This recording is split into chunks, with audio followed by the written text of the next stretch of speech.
অ্যাসিডিয়া এর রক্ত সংবহন তন্ত্র। এখানে এই যে অংশটা, এটাকে আমরা বলছি মৌখিক ছিদ্র।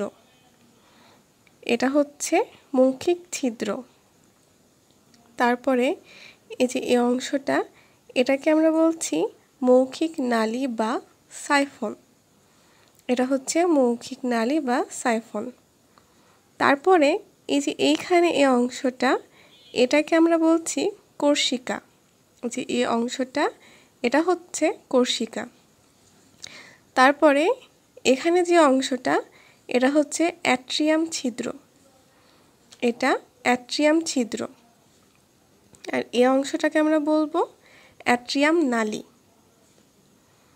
তারপর এই যে গহ্বরটা আছে, এটাকে আমরা বলছি অ্যাট্রিয়াম গহ্বর।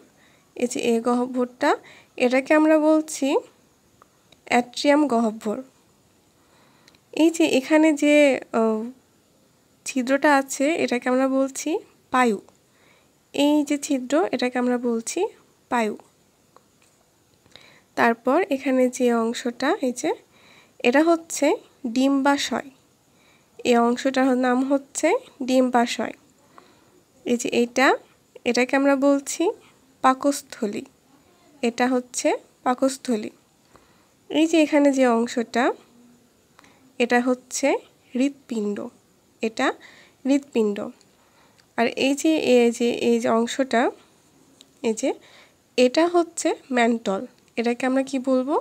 বাইরের যে এই অংশটা, এটা হচ্ছে ম্যান্টল। এই হলো অ্যাসিডিয়ার রক্ত সংবহন তন্ত্র। এখানে আরও অংশ আছে যেগুলো আমি চিহ্নিত করিনি। এগুলো চিহ্নিত করলেও করতে পারো, বাট অনার্সের জন্য ইটস ইনাফ। আর ওনাকে যদি করতে চাও, করতে পারো।